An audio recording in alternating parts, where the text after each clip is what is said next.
Guys, I want to get loud all of a sudden. Do it. Sorry, I'm going to. I knew it was coming. I'm sorry, guys. Can't I hold need them back. to do that. It is. You feel like Poseidon chucking that bugger down in the water. Sucking that bugger. Did you butt out that deer? I did not butt out that deer, but the next one I get, Okay. he's getting his butt out. Is that little Stevie out here in the back? Drobop. Bow drop. I'm sorry. Drobop. Hello. Stay tuned. I'll be back after my seizure. Every little chipmunk that was running around, everything's dead quiet, and I went like that. Just happened. I saw what is in essence a nature-gasm. Welcome back, everyone, to the Rutten River Pursuits podcast. We are gathered around the Sonic campfire tonight for an extra special local episode. I'm Steve. It's Uncle Buck. I'm Will. I'm catfishing. So, Phil, about, 18 months, 2 years ago, we set out on this podcast journey, right? Yep. And what was one of our goals?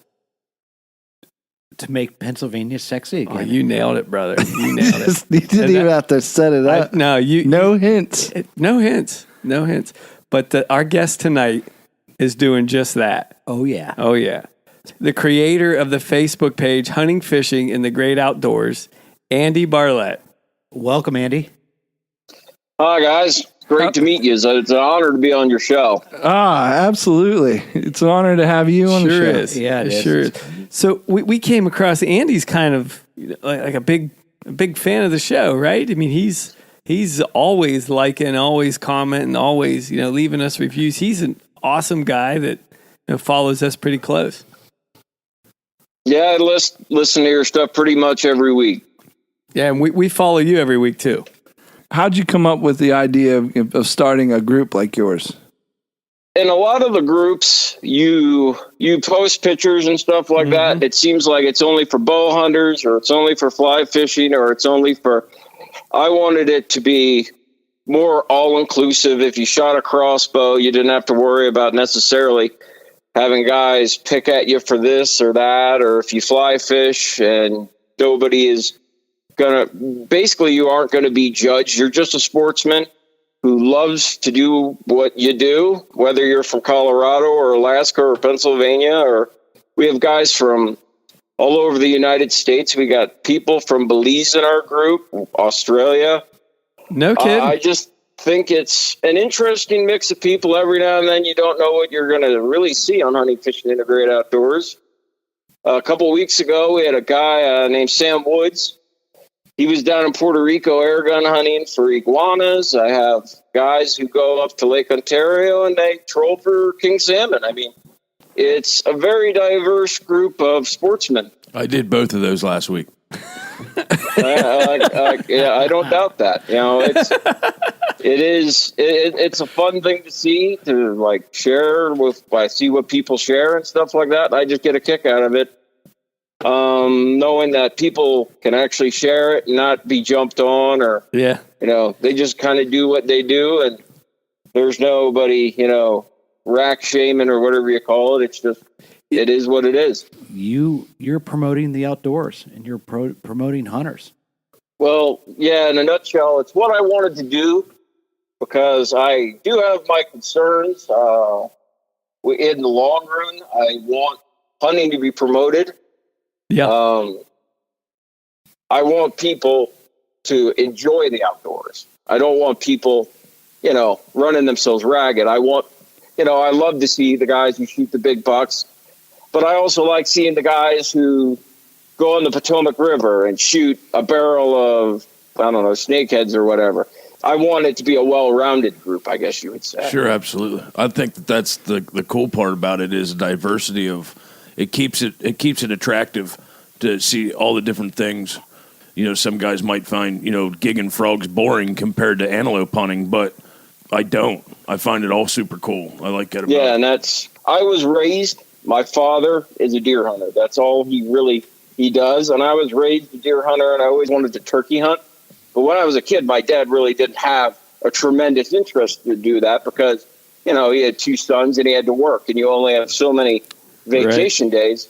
As an adult, I started trying to do all this other stuff, and you run into different people, and then you just see how different everybody really is. You go to the Harrisburg Sportsman Show, and you can run into people from all walks of life, all sorts of people. And I just thought it was one of those things. You could meet a guy from Australia who shoots feral cats, and you could meet a guy from, you know, Wisconsin who he hunts with 870 slug gun that his grandfather did. I mean, hunting is such a heritage tradition, whatever you want to call it. It needs to be protected for not only for the heritage of it, but for conservation. Right. Yeah, 100%. Well, the heritage of it as an like I'm from Pennsylvania. Just from what you said, I know you're from Pennsylvania because from an outsider looking in, when people say PA hunting, the first thing they think of is deer hunters. Yes. You know, like our heritage growing up, most of our uncles and fathers and mothers, my grandmother, deer hunting was foremost. My dad didn't hunt turkeys. My dad didn't hunt geese, even though that I do now. So my story's a lot like yours. It took me to be an adult and get away from the house to pick up those other. I mean, we hunted some doves and groundhogs, you know, in the off season. But I mean, deer hunting was the religious hunting. That's what it was, right? Growing up, so and in my family, bow hunting was like it. You know, we hunted with a rifle to fill the freezer, but we shot 3Ds and indoor and all that other stuff because we just bow hunted. That's what we loved to do, and I still love bow hunting. I love bow fishing.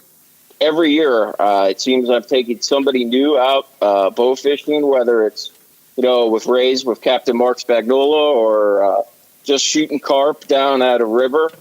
You know, it's kind of cheaper. You get them a fishing license, you put a bow in their hand and let them shoot at a few carp and kind of play with a bow and see whether they want to go further. And I have introduced, I think, 3 or 4 different people in the past 2 years to bow fishing. And I took one of my friends that he's not a hunter, but he wants to go with me again with Captain Mark. Down in Maryland. He's been after me, and I'm just waiting for an opening to take him. How long have you known Captain Mark? Well, we started bow fishing, I think, back in 2011, and I booked a trip with him at the Harrisburg show since 2011. We've been doing a trip once a year with him. I've been trying to hook it up that I can do more than one trip, but it's just between money and time and everything else. I get one Ray trip a year. Yeah. He's a riot. Yes, he is. He is. And, you know, the funny thing is about Mark, he's a really funny guy, but he's super professional. And the first time I went down there, he kind of blew my mind how well he kind of has the Rays figured out down there. It's kind of weird. It's a beautiful place that he has down there, the area that he runs. And it's an absolute blast going after the Rays. You miss more than you hit, but at least I do anyway. But we all do. An absolute beautiful day out in the water almost always. Does he make you sit in the corner if you miss too much? He hasn't made me yet. Oh, I had to sit in the corner of the duck boat, Andy. Well, probably because you peed in the boat. Yeah, well, sorry. I've not went out with sea ducks for him yet. Anytime you can get on one of his boats, it's just going to be, just plan on having a good day. Yeah. Did he make you a meatball sandwich? Oh. No, he has not made me a meatball sandwich yet. I've heard of them. I heard they're pretty darn good. Yeah, it's Mama Spagnola's special. Yeah, Mama Spagnola. Yeah. Old family recipe. from Germany. The old world. Yeah. Yeah, those German Spagnolas are banging it, meatballs. Andy, you started touching on it a little bit a few minutes ago, but take us back to young Andy as a new hunter and tell us what that was like growing up with the dad that kind of sounds like introduced you to deer hunting fairly early. I started shooting a bow when I was 6 or 7. My family was involved in a local gun club. They ran youth archery classes. He was, I think he became the president of the archery committee there, and we were there about every weekend. I was pretty good with a bow, and at one time was the only thing I really wanted to hunt with, whether it was for turkeys or whatever. And then I started wanting to play with other things like shotguns and rifles and shooting longer and varmint hunting. And I still love the bow. It's like the thing that pulls me back because you got to get closer, and I don't know, it's fun. It's fun. I don't know if it's cheaper to shoot a bow anymore, but it's not anymore. It's definitely fun. I don't know what it is about it. Maybe it's Is it more something from my primitive? childhood. Is it more primitive to you? Because that's kind of, I mean, I don't hunt. I mean, I'll hang out with these guys in the woods, but they tell me that archery hunting is more, I guess primitive is the right word. Is that how you take it? There's definitely something more personal when a deer is 7 yards away than 300 yards away. Yeah. Because it's a lot harder to keep yourself together, let alone and not blow the shot. I come unglued. I can't. Yeah. I've been lucky and fortunate to have some of those close encounters and take deer that are close. But man, inside I am a wreck. And you're exactly right. I've had those moments too where sometimes it's better that it happens quick. I've shot a coyote. But we were out here. I'm from Southeast PA, and we have our season starts early out here. I forget what date it was. I think it was latter September, mid-September, something like that. And we were out sitting on the edge of I think it was a cut soybean field or something. And we were just, every now and then, I would just give a little fawn call. And we knew that there were coyotes there, so it was kind of a double mission. Maybe we could whack a doe, maybe a coyote. We were mainly leaning towards the doe, and I ended up calling a coyote, came running across in front of me, and I shot it, and we got it. But, it was one of those things that, sometimes if you have less time to think about it, it's a little better, I guess. Yeah. I will blow a hunt every time to kill a coyote. I don't care if it's the first day of rifle season. Yeah. My day's over. He's dead. Yeah, that's kind of my attitude. It's not that I hate coyotes, but it gets within range of me. It was meant to be. That's the way I always look at it. Yeah. Andy, are you doing this from a tree stand or a ground blind? How are this was the coyote? Yes. This was on the ground. This was me and my brother. He was sitting over my shoulder. We were just hoping. Actually, I think he had a camera. We were dabbling with filming it, and it happened so darn quick. The coyote came running across, or whatever you want to call it, came running across, and he didn't press the button. I shot, and I looked back at him, and he was like, "Yeah, it didn't happen." So, but wow, yeah. There's a lot of calls on the market too, and a lot of them are great. But I mean, I'm not like no pro predator hunter or anything, but the fawn in distress call it's like Moses family jerky to me. Like you can like wave it in front of me while we're fishing, and you're getting tackled in the water if you don't give it to me. Right. But it is no joking aside. The fawn in distress call really makes them let their guard down, I think, and they come in pretty quick. And I think it was a little bit of luck and a little bit of how should I put it? It was a little bit of luck and it was a little bit, you have to be out there to shoot them too, because we were literally two dudes sitting on the ground. I had a bow, my brother had a camera, and this coyote just happened to run in front of us, cornering away, and he was headed for a cornfield because I think he thought it was a fawn. Then he realized it wasn't. I shot him on the move, and by the time he made it to the corn, I hit him. Wow. Now, do you typically hunt with your brother? Is that like your hunting partner? Yeah, my brother and me, we do a lot of different kinds of hunts together. We just were in Keensburg, New Jersey, fishing for saltwater fish. We've hunted in Maine and South Carolina and a bunch of other places together. And, especially in Pennsylvania, we get around. There's not many things in life that I get jealous over. I don't get jealous over other people's women. I don't get jealous over other people's expensive bows or trucks. Boats? Boats. Well, I do get, no. That's another water story. But like not having a brother growing up was something that really, I think, always bugged me. Seeing other people having brothers. I'm just kidding. I was going to say, but I was blessed to have Will as a brother growing up since second grade.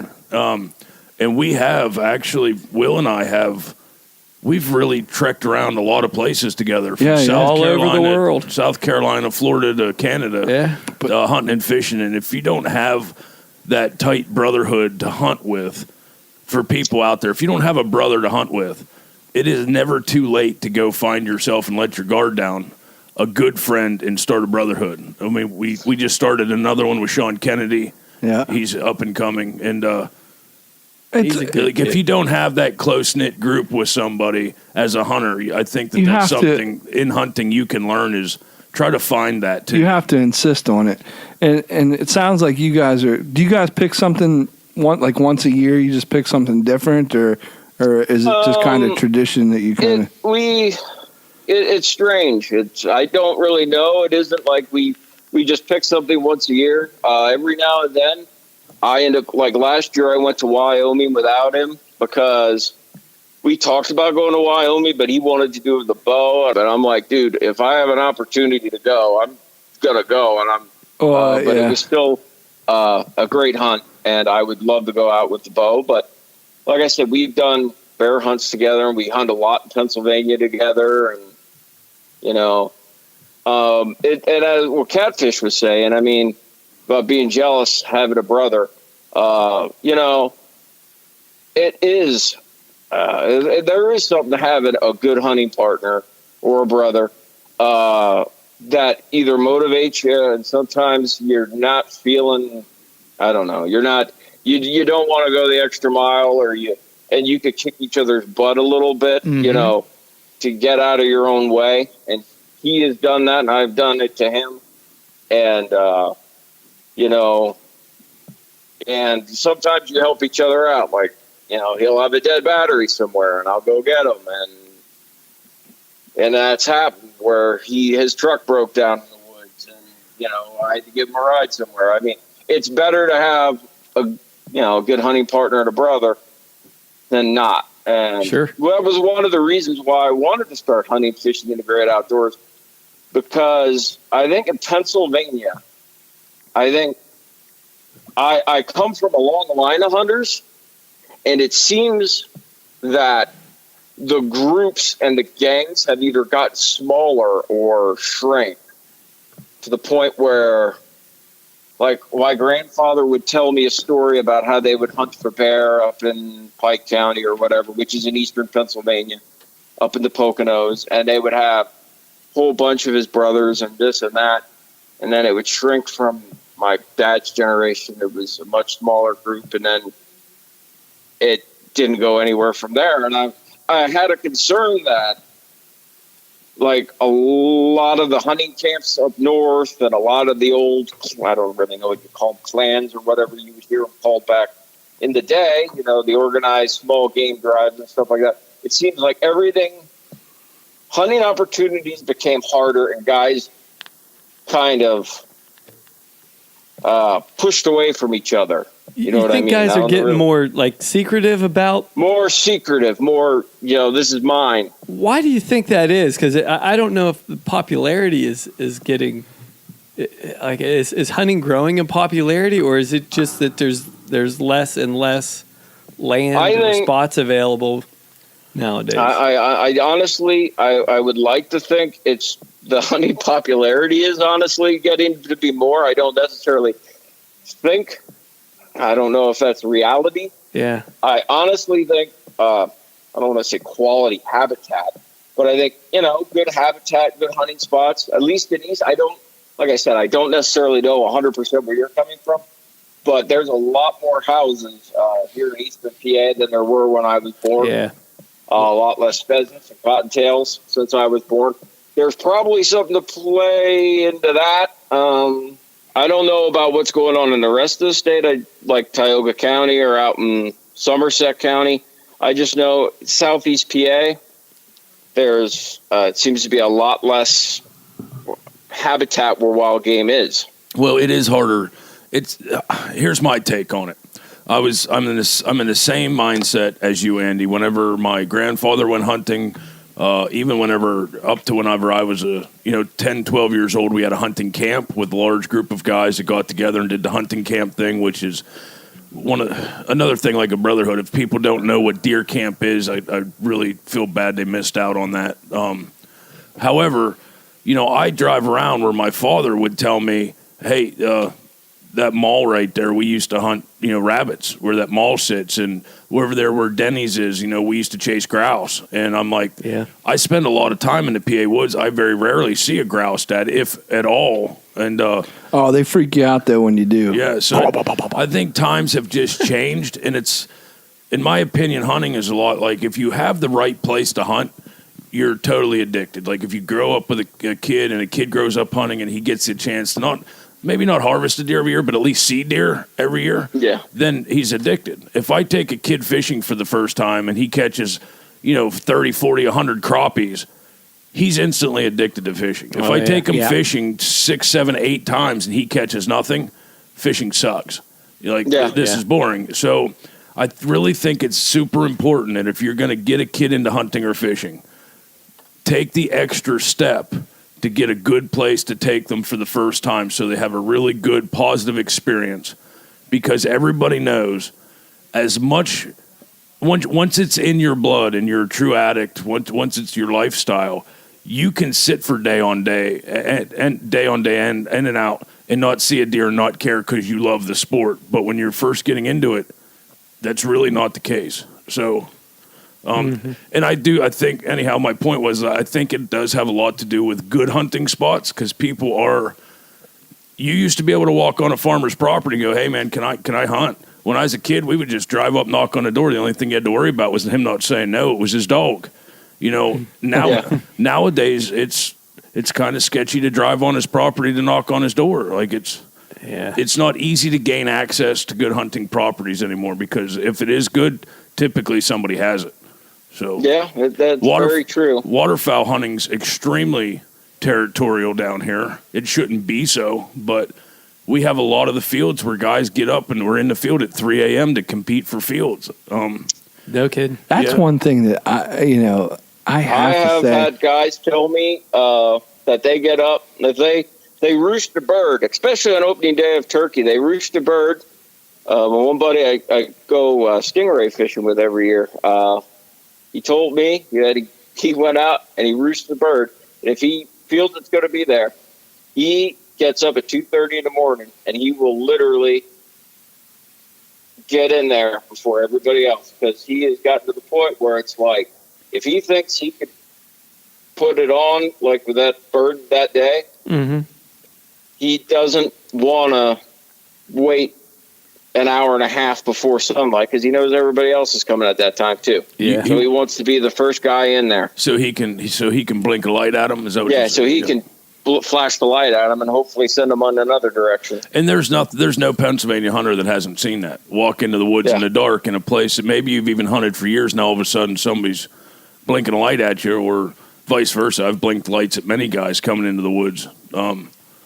It's not a really great feeling to have it done to you or do it to somebody. It's especially somebody that's coming in late. I mean, I hate to do it to somebody, but so I really think that has a lot to do with the popularity of hunting in social media I don't think has ever been as strong as it is, ever. Yeah, I agree. However, I think the places for people to hunt and have hunting camps with property taxes and the amount of money it takes to do the things that they did back then makes it tougher to do. Sure. I don't think the heritage is dead in some of those things. Big hunting parties, hunting deer camp. I think that it has to do a lot with money and what it costs nowadays to do that. Things were cheaper when it was our grandfather's days, Plus that was what they ate. We all eat our wild game. We all love our wild game. But my grandfather lived on deer. Like it wasn't something that, it's deer season, we're going to go get a deer, put it in the freezer so we can make jerky. That was, I'm going to go supply my family with meat. And so it was like, if it was brown, it's down days, Right. Yeah. Yeah, I remember the beginning of that. I shouldn't say the beginning of that. I remember probably the tail end of that.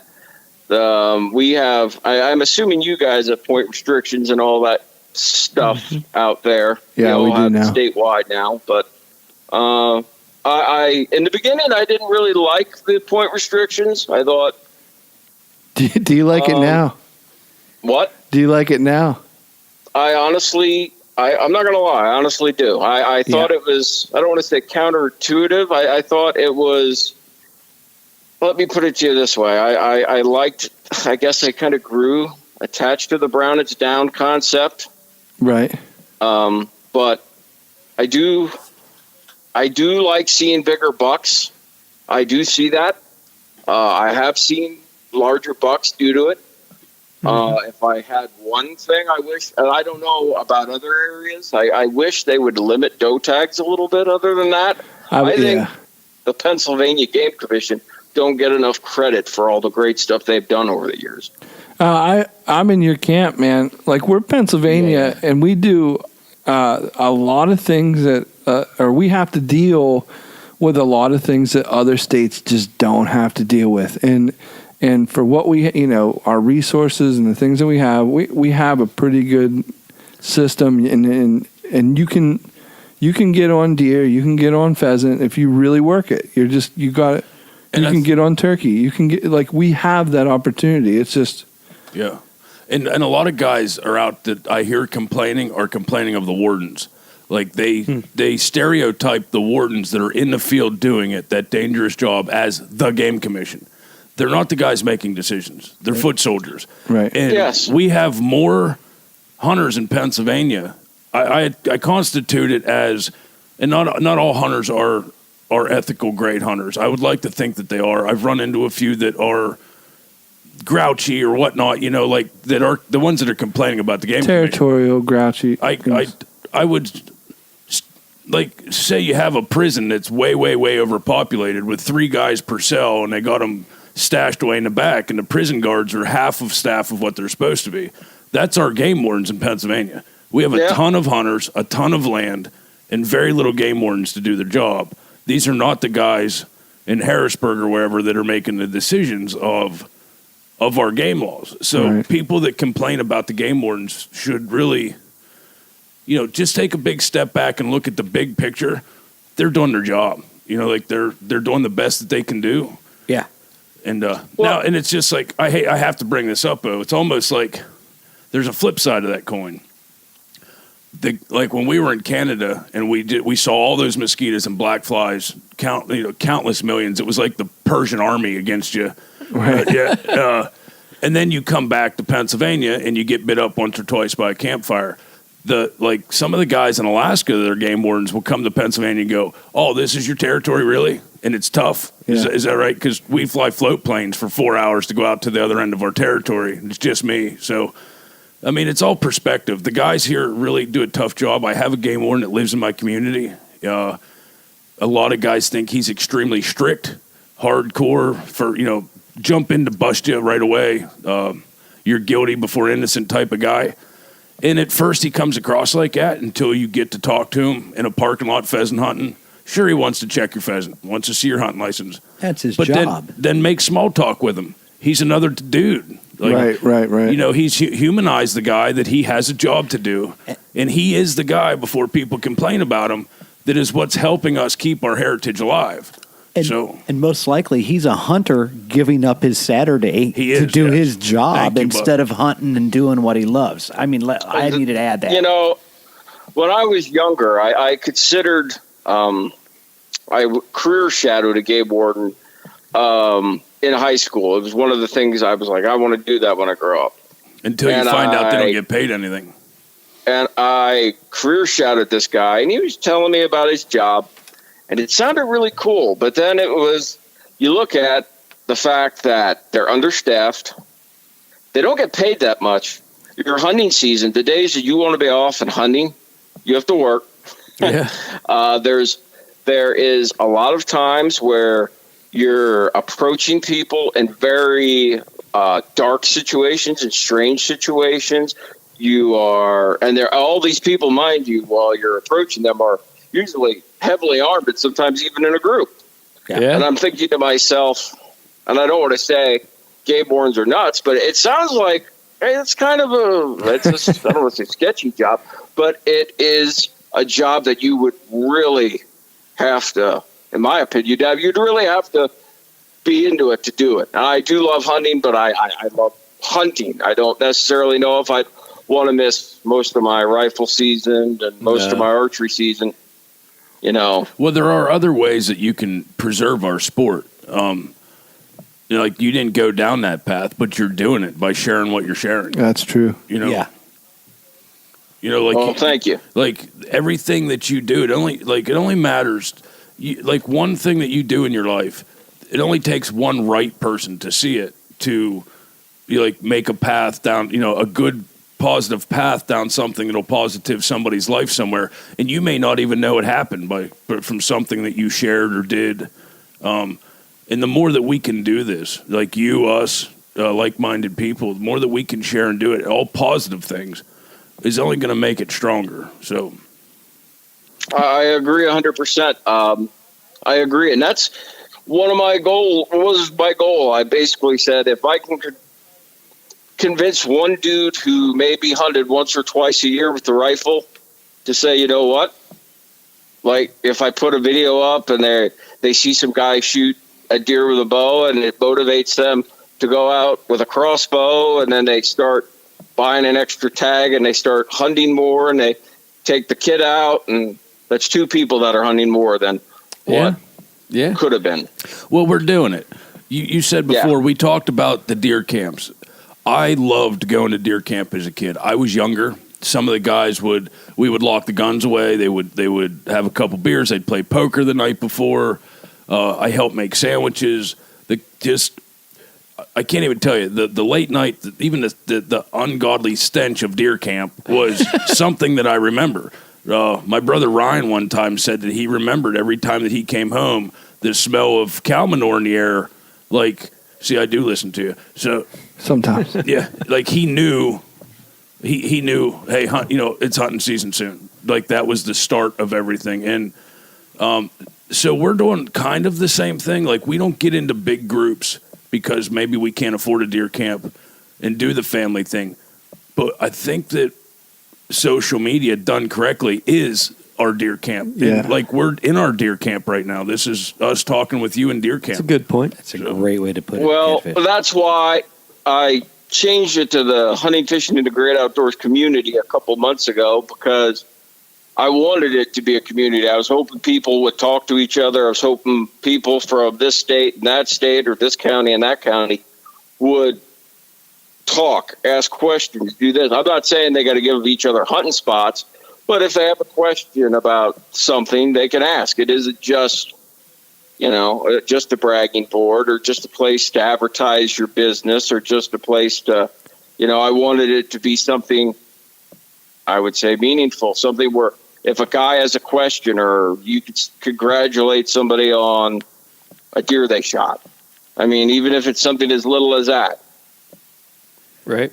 No, and those are some of the most powerful moments of your life. And it doesn't have to be this monster, front page of a magazine deer. It just has to be a deer. Or it has to be an experience to be, just to being out with somebody that you've never done before. Challenging yourself, all these things add up to something very great. Mm-hmm. And to be able to kind of share that is invaluable. And like, I'll tell you this story. The best round of golf I ever had, I was by myself, and I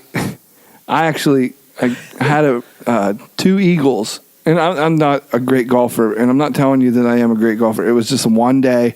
It was magical. And I actually looked for my ball because I didn't think I Did hit the it Eagles in. take it? An eagle took it, yeah. No. Twice. So I actually looked around for my ball thinking I lost it, and here, it was in a cup kind of situation. I looked around like I wanted to high five someone, anyone. God. I'm so sorry, brother. I'd get it now. I'm sorry. Yeah. I was actually thinking Eagles. I'm sorry.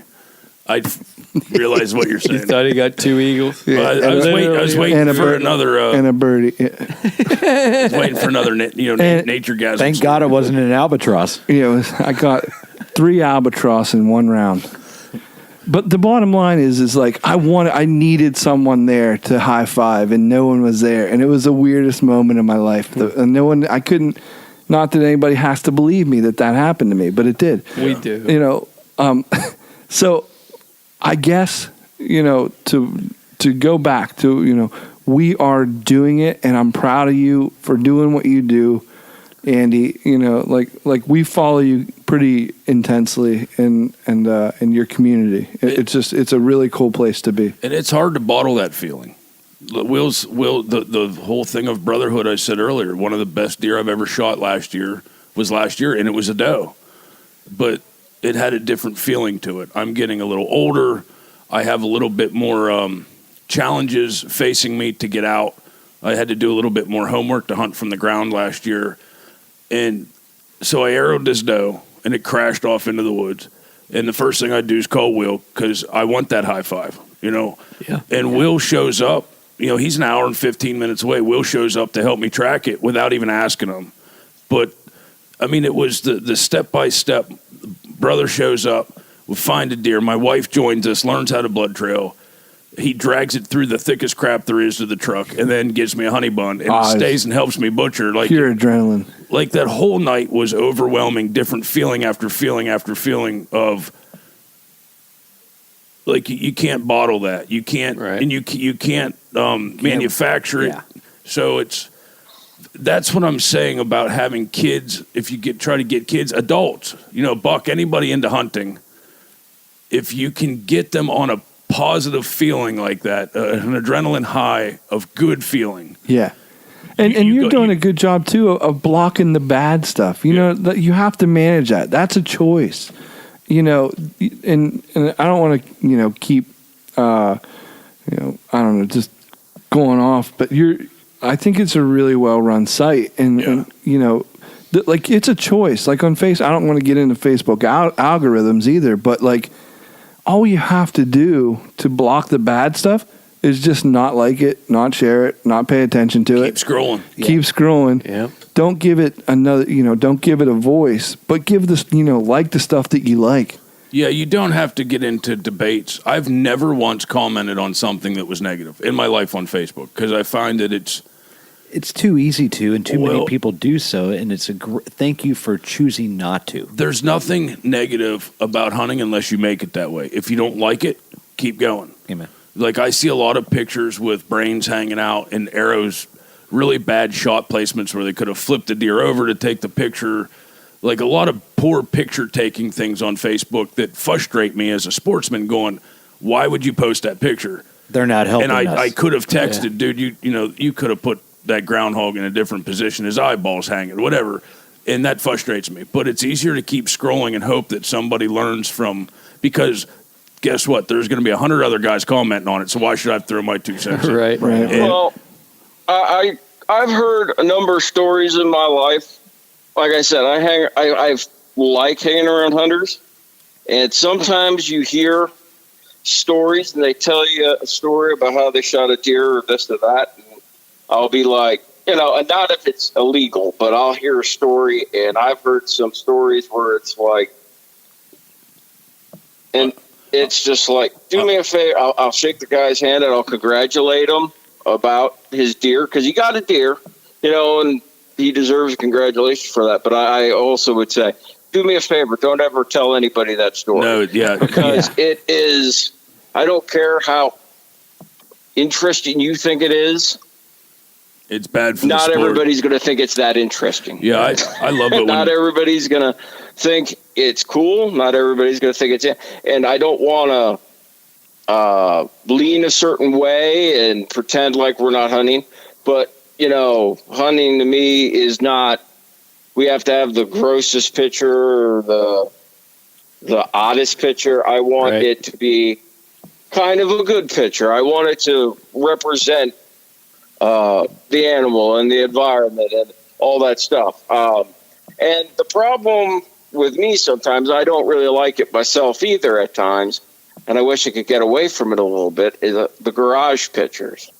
Yeah. But you shoot them at night, and pictures, which sometimes aren't that great, but, I got a lot of garage pictures. I wish I had more daytime pictures, but it is what it is. They ain't the deer generally are in very good shape, and we try to clean them up and make them presentable. But like you were talking about earlier about, brothership and sharing the honey bun on the tailgate. Me and my brother, we joined a camp, I think about 2 or 3 years ago. The night before either bear season or rifle season, we go up to our camp up in Carbon County, and we set up his canvas tent, and I have a cylinder stove, and we sleep out the night before bear, and we'll sleep the night out before buck season, and we literally will take, like, I guess you'd say, like a meal, and we'll cook kielbasa on top of the stove, and we'll have beer, and we chill out and we talk, and we might even listen to your guys' podcast and just kind of hang out in the woods. And sounds like a pretty nice Saturday night. It's kind of a good deal, because we only have a lease. We don't have a cabin. And a lot of people thought we were crazy. And there are times that I honestly thought it was crazy, because it does get cold. It is one of those things. But I can honestly say it makes the hunt more memorable. You remember, sure, the pictures mean more. The hunt itself lasts a little longer. It isn't, you get up super early, you drive up there. You have a tendency to forget those drives and, but, you go to camp and have a good time, and it lasts a little longer, and it makes a little bit more of a lasting impression. Well, memories are really all you can take with you. Don't get me wrong. I got Lacey, my wife, has a house full of turkey taxidermy, but even taxidermy is, you can look up and it can help you kind of remember the hunt. Like, it's great, and I'm not against taxidermy, but there's just something about taking that extra step. Like, the honey bun's not really a honey bun. The honey bun is a symbol of, stopping for a second. Like, don't just throw the deer in the truck and race home. Like, literally stop wherever you're at, whether it's after the shot, the first blood, find the arrow. At some point during your hunt or your fishing trip, stop, look around, take a few minutes for yourself, and embed that memory into your brain, because you'll remember it better if you stop to smell the roses, so to speak, or eat the honey bun. And that's kind of what you're doing with your brother. You're just doing it pre-hunt. You're doing it deer camp. You're preserving the memory and sharing the brotherhood of the hunt, because how much of that camping do you really remember? Like, that's the good times. Yeah, because last 2 years we didn't shoot anything necessarily up at camp, but we still had a good time. We ended up going home, but I shot a buck around home. But it's beautiful up there. I love going up there. We still camp out, and it's just something a little different. The terrain's different. You have an opportunity to see more bears and stuff, grouse and all that stuff. It's just, I wouldn't miss it for the world, even though I'm sleeping in a cot and freezing, and I have to wake up every few hours and put logs in the stove. It's one of those things that it's a little extra work, but it's worth it. Yeah. And there's different kinds of brotherhood. I mean, Brother Ryan has a brother that shoots his bucks out from underneath him and goes up the day before and sprays fox pee all over around his tree stand so they don't come to his tree stand. But still, that's, I don't know, like the camaraderie of brotherhood where they mess with each other or whatnot. It's all part of the sportsmanship. That goes on too. It's just I'm not really talking about that right now. But there has been those moments too where jokes have been made and comments have been made about other things. But we're just going to stay on a positive note this evening. Oh, we'll get your brother on the phone, and maybe he'll spill the beans. What's his number? We call it brother rebuttal. I don't really know off the top of my head. I got a smartphone. I don't remember numbers. Right. Andy, I want to change gears here because we're actually, man, this has been great, but we've got through over 3/4 of the podcast. I want to talk about fishing because it's fishing season for me. So I just want to change gears. Change them up, bud. No, Yeah, I know. crank her down. Yeah. Downshift. I know you're from Hit that Pennsylvania. clutch. Low gear. Yep. So I know you're Back her probably a down big the ramp. smallie fisherman. Okay, yeah. A smallmouth we have fisherman, a few, trout We have fisherman. a few reservoirs with Blue Marsh and Lake Ohlone out here. We get a little bit more largemouth, but we can get into some smallies. I caught a nice largemouth in Blue Marsh once at a catfish Did you? tournament. Yeah. Yeah. No kidding. It ate a piece of cut bait. Yep. Whoa. Really? Yeah, believe it or not. And circle hook and cut bait. It was Wow. a nice largemouth. And that was at night. Wow. Yeah. Have you ever been up to Blue Marsh? No. It's a nice place. It's nice. Is it? yeah. I wouldn't know. I guess we're Yeah, taking a boat on a they have trip. some. I know they have a local Bassmaster out there, a local Bassmaster League out there. It's an interesting place. They run a lot of they have pike, and I don't think they have a lot. I hear from the local tackle shops that they're catching striper out there, and Where is it? every now and then they get pike and Blue stuff Marsh. like that. But You never been to Blue Marsh? No. What part of the It's a state hop, is it? skipping, and jump northeast from here. Yeah, it's right below I'd say Cabela's. it's about 15, 20 minutes away from Cabela's. Oh, It's in Hamburg Reading, area. Pennsylvania. Hamburger. Holy buckets. It's north of Hot Dog. Stevie Oh. just perked up. Yep. Yeah. Yeah, they have a little. You got bit, 'em at They have Pike. a little bit of everything. They got if you go south of Blue Marsh, they have it's called the Topahakan River. There's a special section of it restricted just for fly angling. It's you go north of it, they got Whatever they got you're a little into. bit of everything in Nobody's there. perfect. We'll do that when we're older, right? Yeah. Fly the fly tying and angling. I don't have the patience for it yet. Now, they do say you can do like fly fishing for smallies on topwater Susquehanna. Yeah. That interests me. I've heard of that. That interests me a lot. Have you ever tried that? And Are you talking to me? Yeah. Do you fly fish? I got my answer, I guess.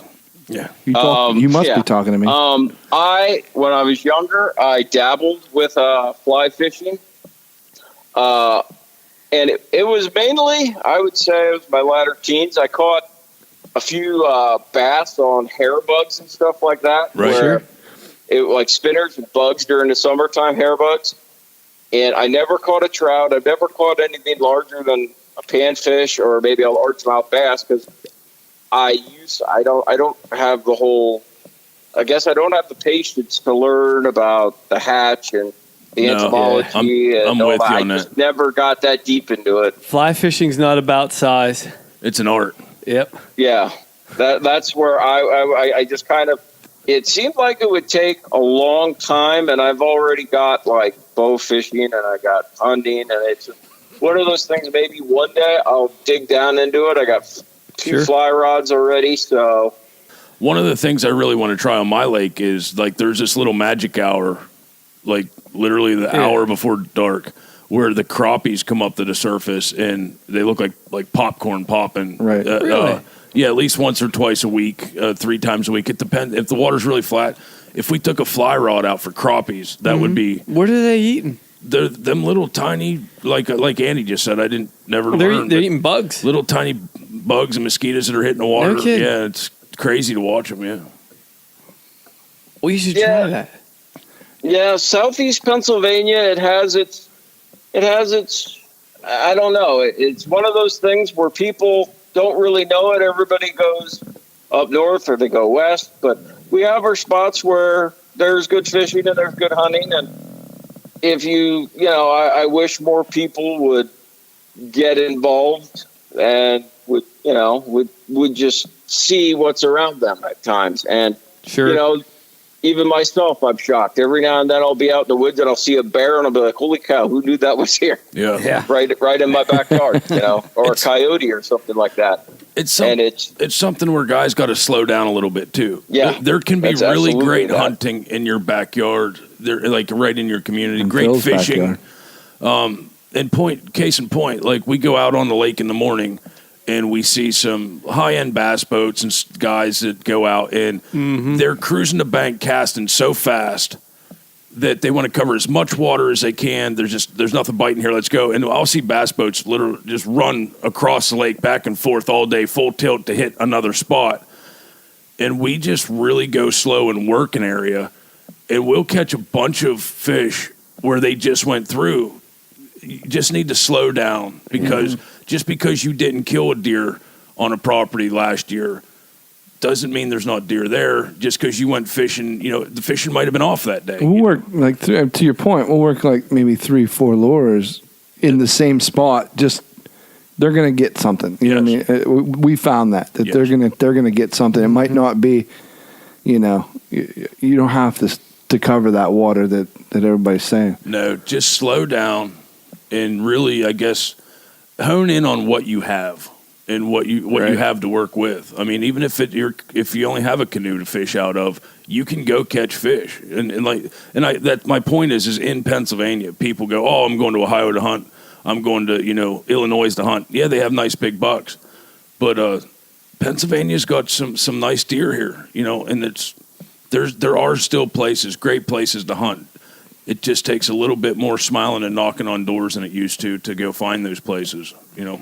And pages like yours, I guess really what I'm hoping for the future of social media isn't so much that everybody's trying to stand out as much as if everybody would get together and go, please come fishing with me instead of look at all my fish.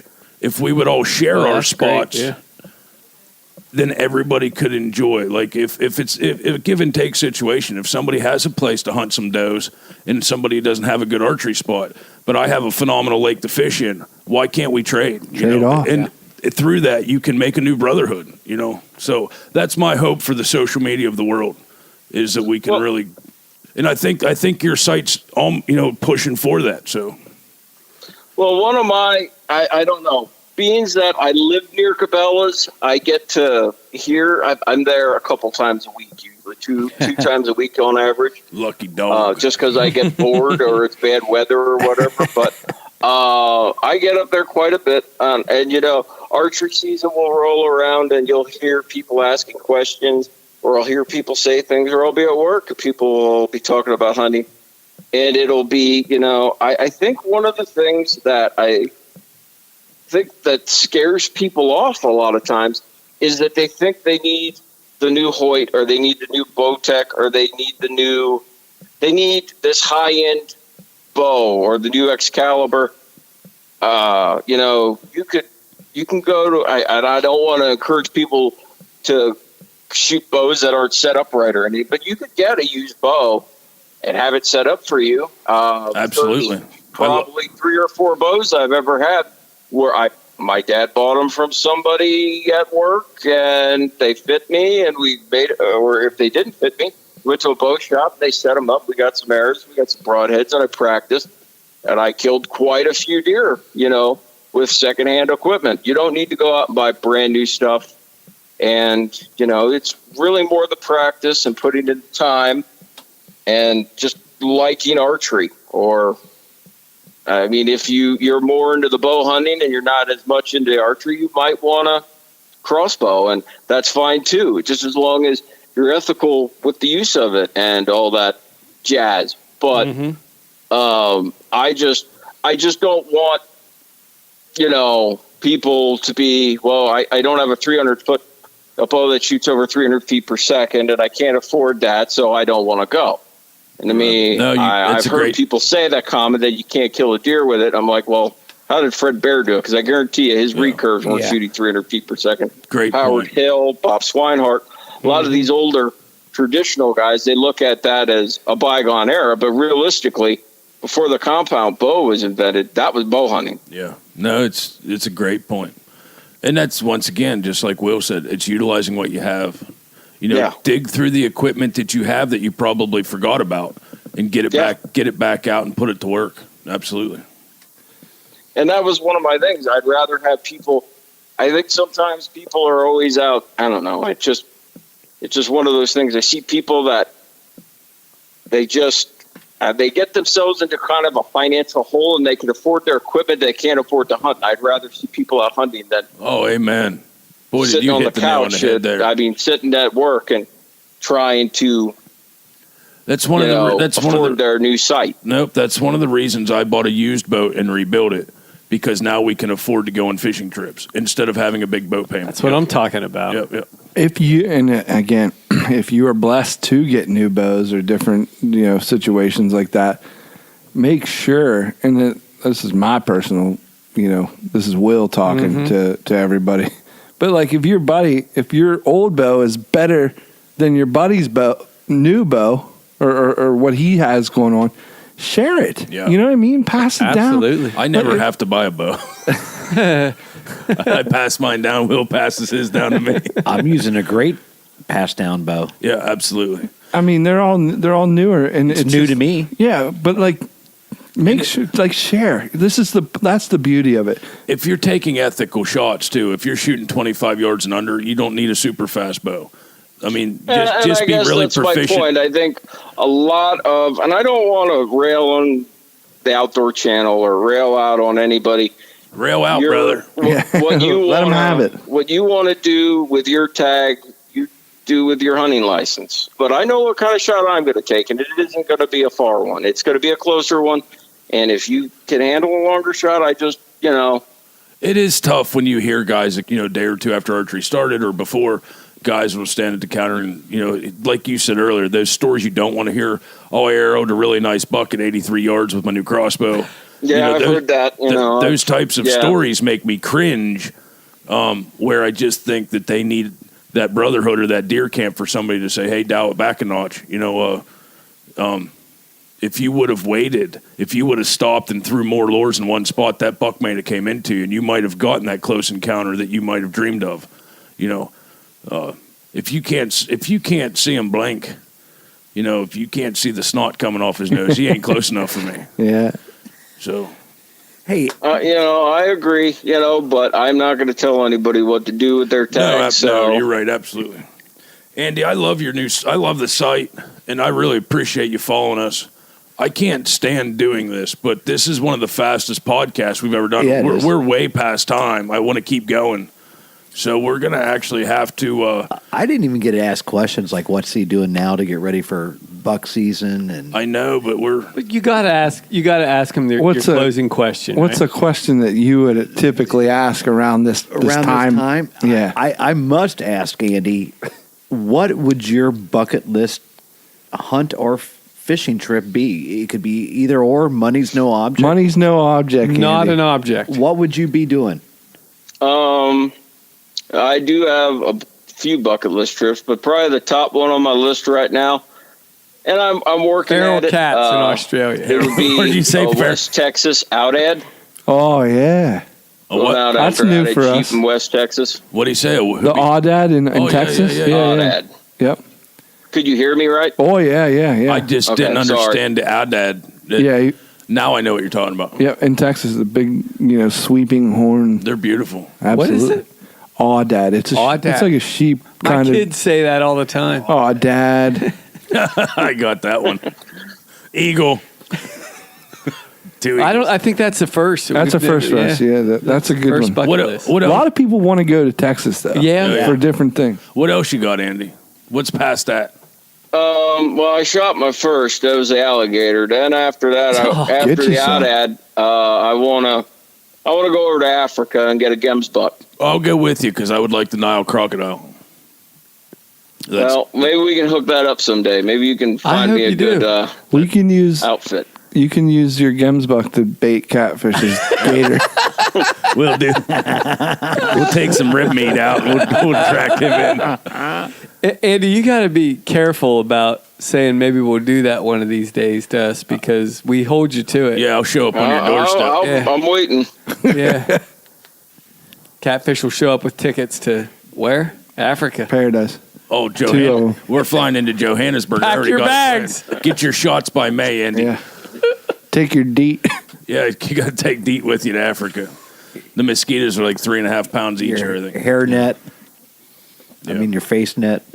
Andy, this is awesome, man. Thanks for. I could do this for another hour. I appreciate we you didn't spending time with us. There's so much we didn't get to cover. I apologize, Andy. I wish we would have been able to. No problem. It was an absolute honor and a treat to talk to you guys. Well, You guys are it's our really pleasure. funny. I enjoyed listening to all your podcasts. And now, I personally think it's cool that the thing I did, hunting, fishing in the great outdoors community, actually made it to your guys' attention. Little bit of that you syndication. guys noticed it. Oh, Yeah, man, we absolutely. notice it every day, Andy. Yeah. It's one of the things I look for try, on Facebook. It's what it is. But All right, well, hey, we appreciate you calling in. Appreciate talking to you. Everybody, go check out Hunting, Fishing in the Great Outdoors Community on Facebook. Andy, Yeah, hopefully you got to get an invite to that. You can't just check it out, can you? You can. No, I did have to make it private because I was having. Oh man! Well, you got to bug your buddy. Issues with people. When I left it public, I had some jerks people come in and start a few issues. But if you are a hunter and it's obvious you're a hunter, I do let you in. Yeah. Every now and then I get some guy who wants to sell ShamWows or some, dude who pretends he's a hunter and then he goes into an animal rights activist binge and then I have to kick him out. So I just started screening a little bit. If you're a hunter, you're a fisherman, I will let you in. I just like to know that you are and you aren't going to cause trouble. That's the only thing. Amen. Can't blame you for that, Andy. I mean, I just don't want people to have to deal with people posting ridiculous stuff or causing arguments and stress. If people want to go on and just see a couple pictures of Andy, like you have an Instagram page that has has your antelope and your alligator and stuff on it. How do they find you there? I believe that's Ozzy Bar 1 on Instagram. That's my dog. But I got my alligator, some camping pictures, places I've been. It's other hunting stuff. But I'm on Instagram. I have Hunting, Fishing in the Great Outdoors on Facebook. And that's about it. I limit myself to certain social media things, and that's about it at this point. No, it's smart. I was away in Canada for the last couple of weeks, and I didn't have my cell phone, and I missed it a lot, and I think I got addicted to it quite a bit. So you got to cut yourself off. You know what I mean? Limit yourself. You got to know your limitations. It's funny you mentioned that. Since Canada, I made a new rule. What's that? On Thursdays, I leave my phone at the house. Do you? Yep. I've been trying to call you all day. Nope. On Thursdays, I leave my phone at the house. I take it to work in case, but like when we go out fishing at night on Thursdays, I leave it at the house now. Yeah. Nice. Yep. Stevie. Which is really bad when you catch a really nice bass and you're like, I have no phone. But I'll tell you that story on the current. Awesome. Well, thank you, Andy. Thank you, Andy. Thank you, guys. It was a real pleasure. Our pleasure. Hey, Stevie. Yeah, Bucky. How can they find us? Oh, we're everywhere, dude. Where? Try. Look us up online, RuttenRiverPursuits.com. Every social media outlet, I think, on the planet. Facebook, Twitter, Insta. That's about YouTube. At Rotten River Pursuits podcast. Yeah. Download the podcast on iTunes, Stitcher, Google Play Music, and Castbox. I believe Andy listens on Castbox. So yeah. Do you know that for sure? Oh, I know that for sure. And if you're in Canada where we were, buy yourself a sat phone so you can listen to us. Something. Yeah. All right, guys. Later. Rig 'em weedless. Because, and what I told the boys 2 weeks ago was, What'd you tell them? there is not nearly the compression that Will puts on. So that stuff picks up real easy. So what I generally do when I'm ready to talk, I get right up here and I do my talking and then get away. And then I sit back up there. Yeah, now if I needed to talk, like I could go back, make a little laugh back here. Oh yeah. But if I had a question, I'd roll up into the mic like that. Oh, get all of it. Oh, yeah. Get all of it. I get all of it. Tongue distance. Oh, breaking the fourth. Or maybe the first. I don't know.